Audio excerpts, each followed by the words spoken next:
আসসালামু আলাইকুম, hello my lovely viewers, welcome to Foodbuzz. আজকে আমি প্রেজেন্ট করতে যাচ্ছি একটু ভিন্নধর্মী একটা রেসিপি। আম তো আমাদের সকলের পরিচিত, কিন্তু আমের রস দিয়ে একটু ভিন্নধর্মী ডেজার্ট বা বড়া তৈরি করে দেখাচ্ছি, যার নাম আমরস বড়া। এটা বাহির থেকে যেরকম দেখতে ক্রাঞ্চি, বাট ভিতর থেকে একদম সফট ও জুসি। আশা করি রেসিপিটি ভালো লাগবে। ভালো লাগলে চ্যানেলটিকে সাবস্ক্রাইব করতে ভুলবেন না। তাহলে চলুন তৈরি করা যাক আম রস বড়া। চলুন দেখি কি কি লাগছে। প্রথমে লাগছে পাকা আমের পাল্প। হাফ কেজি পরিমাণের পাকা আমকে কেটে আমি ফুড প্রসেসরে দিয়ে এরকম স্মুথ একটা পিউরে বা পাল্প করে নিয়েছি। এটা প্রায় 2 কাপের মতো হয়েছে। তার সাথে দিয়ে দিলাম 1 কাপ পরিমাণের বেসন, 1 কাপ পরিমাণের ময়দা। এখানে পানি ছাড়ে ব্যাটারটা তৈরি করতে হবে, কিন্তু যদি ব্যাটার একটু পাতলা হয়ে যায় তাহলে আরেকটু ময়দা বা বেসন অ্যাড করতে পারেন। দিয়ে দিচ্ছি স্বাদ মতো লবণ, 1 চা চামচ পরিমাণের অ্যাক্টিভ ইস্টটা আমি এক সাইডে দিলাম লবণ থেকে আলাদা। তাছাড়া হাফ চা চামচ পরিমাণের বেকিং পাউডার। সবগুলো উপকরণ এখন আস্তে আস্তে মিক্স করতে থাকবো। এছাড়াও আমাদের লাগবে চিনিটা আমি পরে ইউজ করব। হাত দিয়ে ভালো করে মাখিয়ে নিচ্ছি যাতে করে কোনো লাম্পস বা গোটা অংশ না থাকে। আপনারা দেখতে পাচ্ছেন ব্যাটারের থিকনেস এরকম হবে। আমি আরেকবারও বলছি, অবশ্যই পানি ইউজ করা যাবে না। এখন ব্যাটারটা এক পাশে রেখে দিচ্ছি। অপর দিকে তৈরি করে নিচ্ছি সুগার সিরাপ। এর জন্য লাগছে 1 কাপ পরিমাণের নর্মাল পানি ও 1.5 কাপ পরিমাণের চিনি।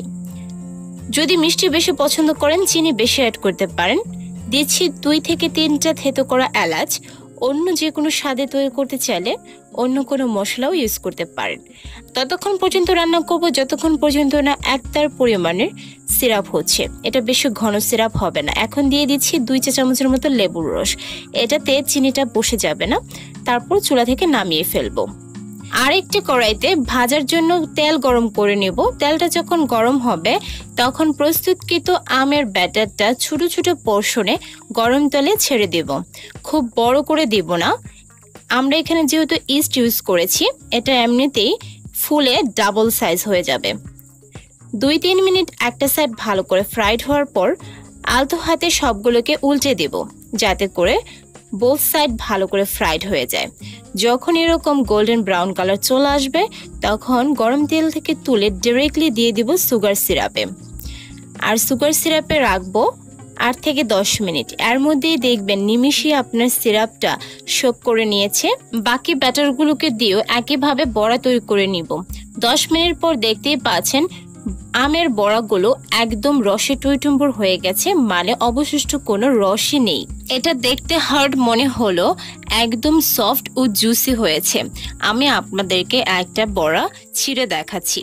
আপনারা দেখুন কতটা রস এটার ভিতরে চলে গেছে, আর ভিতর থেকে দেখুন কতটা সফট আর ইয়ামি লাগছে।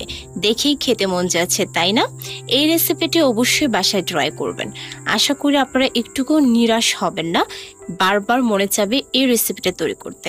যদি ভালো লেগে থাকে আমার চ্যানেলটাকে সাবস্ক্রাইব করতে ভুলবেন না। আমার পাশেই থাকবেন, নতুন নতুন সাজেশন দিয়ে আমার উপকার করবেন। ফ্রেন্ডস এবং ফ্যামিলিকে নিয়ে অনেক ভালো থাকবেন। ওই পর্যন্ত আল্লাহ হাফেজ।